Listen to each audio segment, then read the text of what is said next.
Hai, selamat datang di channel Ruang Bercerita. Kalau kamu sedang mencari cerita yang menggugah hati, penuh drama, luka, dan cinta yang rumit, kamu datang ke tempat yang tepat. Sebelum kita mulai, jangan lupa untuk klik like, subscribe, dan nyalakan lonceng notifikasi ya, supaya kamu nggak ketinggalan cerita menarik lainnya. Hari ini aku akan membacakan sebuah cerita yang bisa jadi akan terasa sangat dekat dengan kenyataan hidupmu. Judulnya, Istrinya dan Selingkuhan yang Tak Pernah Pergi. Bayangkan, kamu menjalani pernikahan yang terlihat sempurna di luar, tapi perlahan kamu sadar suamimu menyimpan sesuatu. Bukan hanya rahasia, tapi juga seseorang dari masa lalunya yang ternyata tak pernah benar-benar pergi. Siapa sebenarnya yang paling bersalah? Istri yang terlalu percaya? Suami yang pandai menyembunyikan? Atau wanita ketiga yang datang membawa luka dan dendam? Mari kita mulai ceritanya. Namaku Amira, 33 tahun, ibu dari satu anak laki-laki yang manja, dan istri dari pria yang dulu sangat kucintai. Aku masih ingat jelas aroma pagi di hari ulang tahunku yang ke-30. Aroma kopi hitam dari dapur.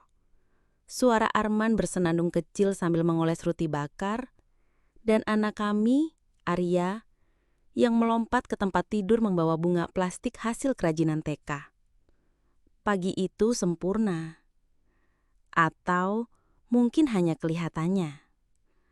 3 tahun berlalu sejak pagi itu. Dan sejak saat itu pula, aku mulai paham, tidak semua cinta itu harus berakhir bahagia. Bahkan cinta yang paling kukira aman, bisa mengkhianatiku diam-diam. Aku bukan perempuan bodoh. Aku tahu ketika pesan-pesan Arman mulai pendek. Ketika pelukannya terasa seperti formalitas sebelum tidur, dan saat aroma tubuhnya tak lagi sama. Tapi, seperti banyak istri yang terlalu mencintai, aku memilih percaya. Percaya bahwa semua hanya sementara. Percaya bahwa mungkin dia hanya lelah. Atau mungkin aku yang mulai membosankan.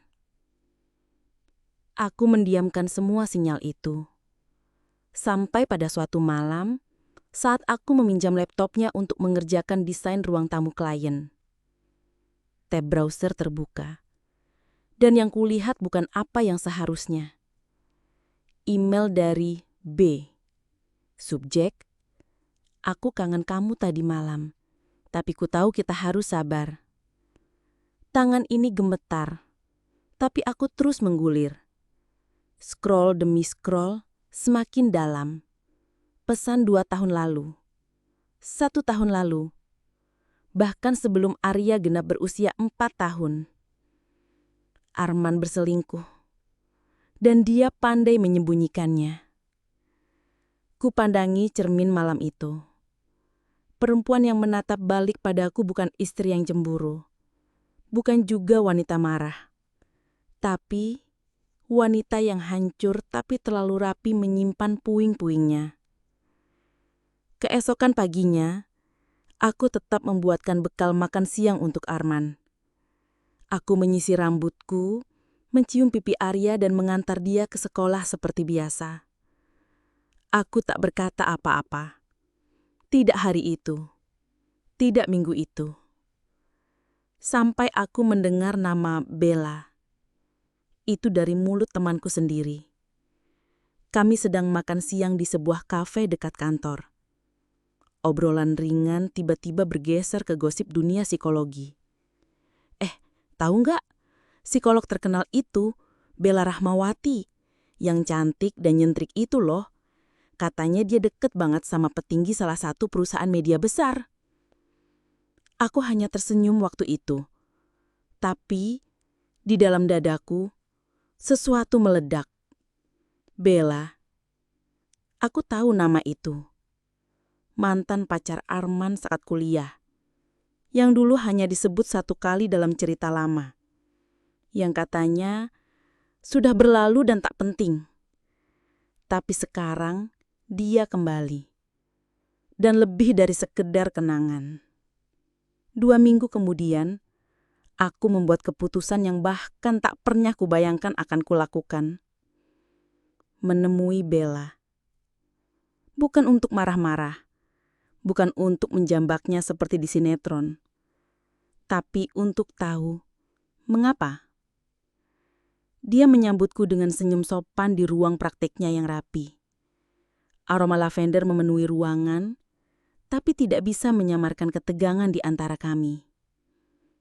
"Aku tahu kamu akan datang," katanya. Tenang. Seperti dia sudah siap menghadapi pertanyaan dari istri pria yang dicintainya. Aku tidak menjawab. Aku hanya menatap matanya. Matanya yang dulu juga pernah dicintai Arman, dan sekarang masih. "Kenapa kamu lakukan ini, Bella?" Suaraku nyaris berbisik. Dia tersenyum samar.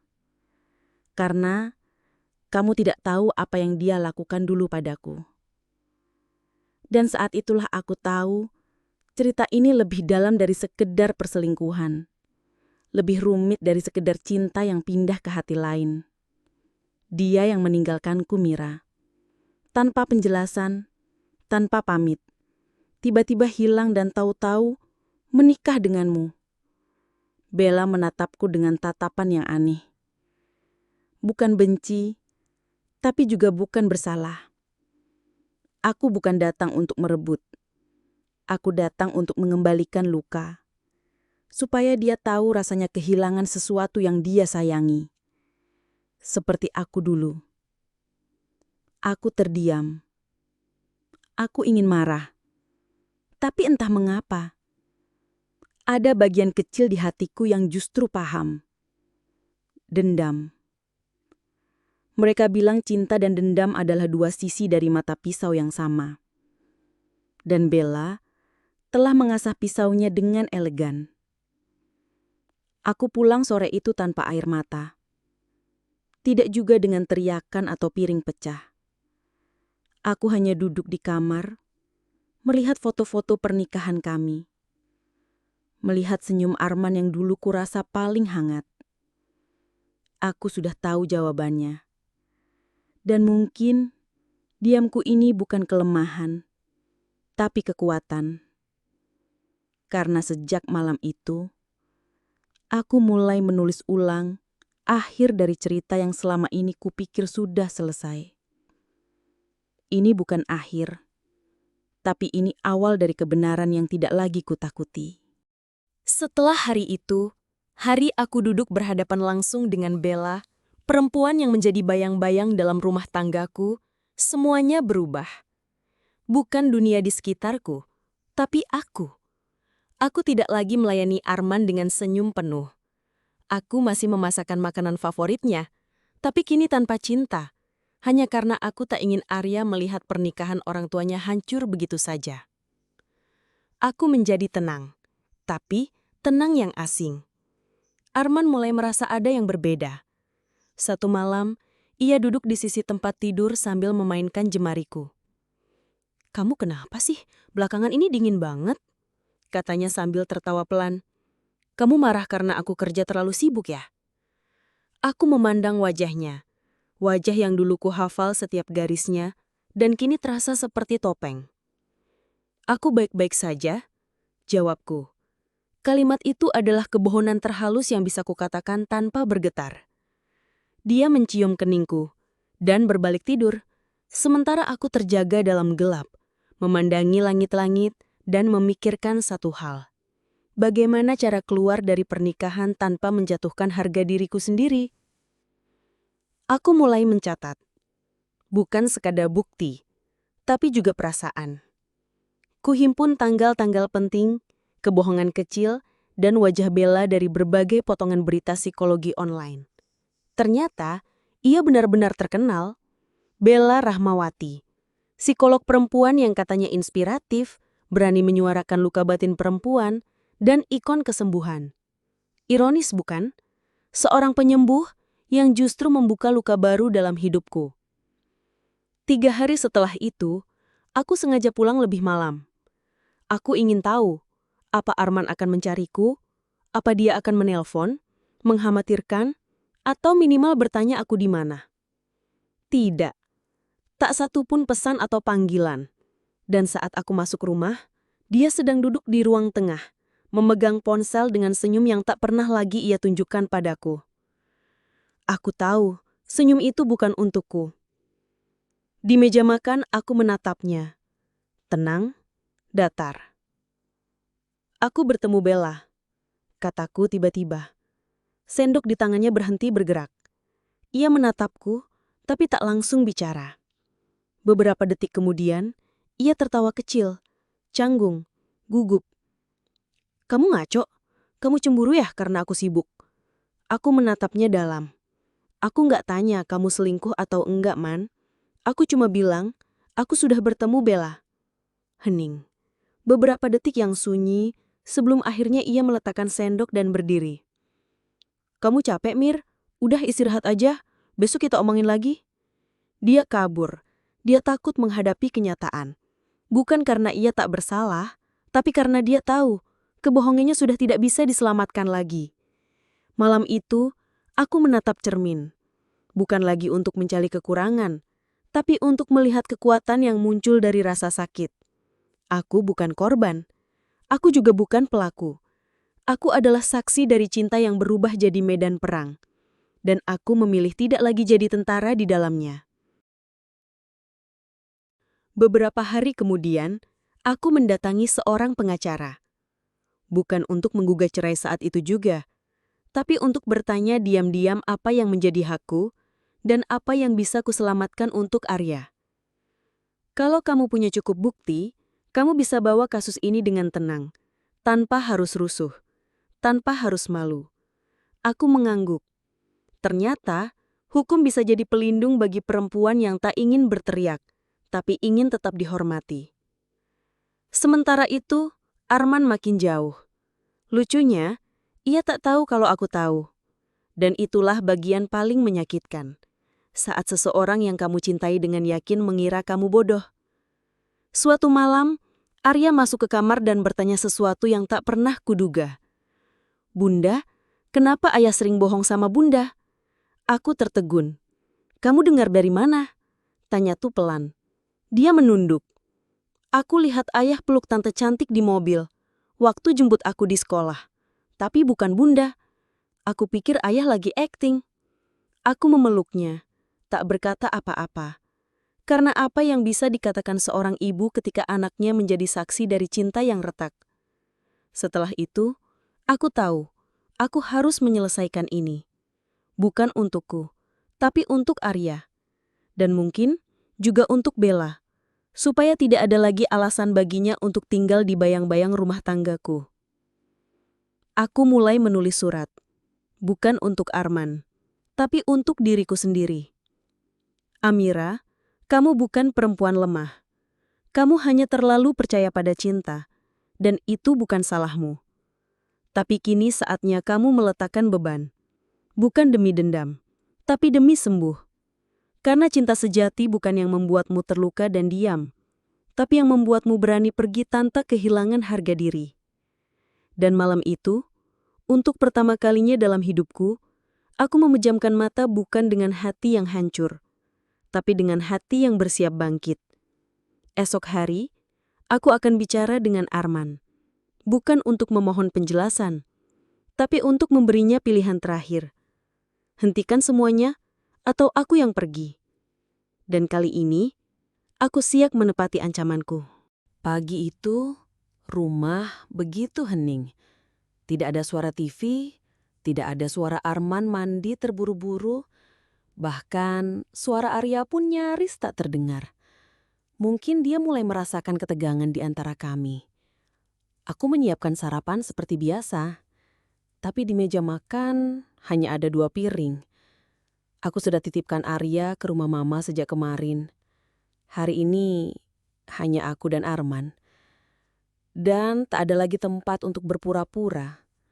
Arman duduk di kursinya seperti biasa, mengambil koran yang bahkan tadi bacanya. Ia membuka mulut lebih dulu. Kamu kelihatan capek, Mir. Aku juga. Banyak tekanan kerjaan, kamu tahu kan? Aku hanya menatapnya. Kamu masih cinta sama aku kan? Satu pertanyaan yang dulu akan membuat jantungku berdetak cepat. Tapi sekarang, rasanya seperti lelucon basi yang terlambat dikirimkan. Aku menjawab pelan. Cinta itu bukan tentang bertahan di rumah yang penuh kebohongan, Man. Arman mendesah. Jadi kamu mau apa? Cerai? Gitu aja? Karena kamu cemburu? Aku tersenyum. Bukan karena aku cemburu, tapi karena kamu memilih orang lain dan terus berbohong tentang itu. Dia menunduk. Lama. Lalu kalimat itu keluar dari mulutnya. Bella hamil. Dunia hening sesaat. Aku menatapnya. Bukan dengan air mata, tapi dengan keheningan yang paling menusuk. Kamu akan menikahinya? Tanyaku tenang. Dia tidak menjawab. Dan itu sudah cukup sebagai jawaban. Hari itu, aku pergi. Bukan dengan koper, bukan dengan tangisan, bukan dengan teriakan. Tapi dengan satu map berisi dokumen yang selama ini kusimpan. Bukti perselingkuhan, foto, transkrip pesan, dan surat kuasa untuk pengacara. Aku hanya meninggalkan satu surat pendek di meja kerja Arman. Terima kasih sudah mengajarkanku bahwa rumah bukan tempat di mana kita tinggal, tapi tempat di mana kita dipercaya. Dan kamu bukan lagi rumah itu. 2 minggu kemudian, Bella mencariku. Aku kira ia akan datang untuk menertawakan atau menghakimi, tapi ia datang sendiri, tanpa make up berlebihan, tanpa wangi parfum yang menusuk. Ia duduk di depanku. Kali ini bukan sebagai orang ketiga, tapi sebagai sesama perempuan. Ia katanya, aku pikir aku akan merasa puas setelah kamu pergi. Ia lirih. Tapi ternyata yang paling hancur justru aku. Aku diam. Dia mendesah. Arman bukan seperti dulu. Dia mulai kasar, emosional. Mungkin karena semua ketakutannya sekarang sudah tak bisa disembunyikan. Aku hanya menjawab satu kalimat. Dia memang pandai menyembunyikan sampai semuanya tak bisa lagi ditutupi. Tak membalas, tak membenci. Aku hanya ingin bebas. Karena aku tahu, kadang balas dendam paling indah bukan dengan membuat mereka menderita, tapi dengan menunjukkan bahwa aku bisa bahagia tanpa mereka. Hari-hariku kini sederhana. Mengantar Arya ke sekolah, menata interior rumah orang lain sambil menata ulang bagian dalam hatiku sendiri. Malam-malamku sepi, tapi sepi yang damai. Dan jika aku bisa bicara pada diriku sendiri di masa lalu, aku akan bilang, jangan pernah takut pergi jika yang kamu pertahankan adalah luka. 1 tahun berlalu, aku duduk di kafe kecil langganan, membuka laptop, dan mulai menulis kembali di podcastku, bukan sebagai istri yang dikhianati, tapi sebagai perempuan yang telah memilih dirinya sendiri. Untuk kamu yang pernah dikhianati, kamu tidak harus kuat setiap saat, tapi kamu juga tidak harus hancur selamanya. Pilihlah hatimu sendiri, karena dia sudah terlalu lama kamu abaikan demi orang lain. Dan jika kamu harus pergi, pergilah dengan kepala tegak. Bukan untuk membuat mereka menyesal, tapi supaya kamu tahu, kamu masih punya arah bahkan setelah semuanya hilang. Dan saat ku tutup laptopku, aku tersenyum. Untuk pertama kalinya, bukan karena seseorang mencintaiku, tapi karena aku sudah mencintai diriku sendiri dengan utuh. Itulah akhir dari cerita hari ini. Kita belajar bahwa cinta tidak selalu putih dan bersih. Kadang cinta menyimpan luka lama, dendam tersembunyi, dan pilihan-pilihan yang tak selalu adil. Amira bukan hanya seorang istri yang disakiti, tapi juga seorang perempuan yang memilih untuk sembuh, bukan untuk membalas. Karena pada akhirnya kebahagiaan tidak harus dicari di pelukan orang lain, tapi dibangun dari keberanian kita meninggalkan yang melukai. Kalau kamu suka cerita seperti ini, bantu channel ini untuk terus berkembang dengan klik like, subscribe, dan bagikan video ini ke teman-temanmu. Tulis juga di kolom komentar, apa yang kamu rasakan setelah mendengar kisah Amira. Apakah kamu pernah mengalami hal serupa? Atau kamu punya pendapat sendiri soal siapa yang sebenarnya paling salah? Terima kasih sudah mendengarkan sampai akhir. Sampai jumpa di cerita selanjutnya. Sekian cerita dari kami hari ini. Jangan lupa like, komen, dan subscribe channel kami. Jika kalian ingin menyumbangkan ide cerita, silahkan tinggalkan di kolom komentar.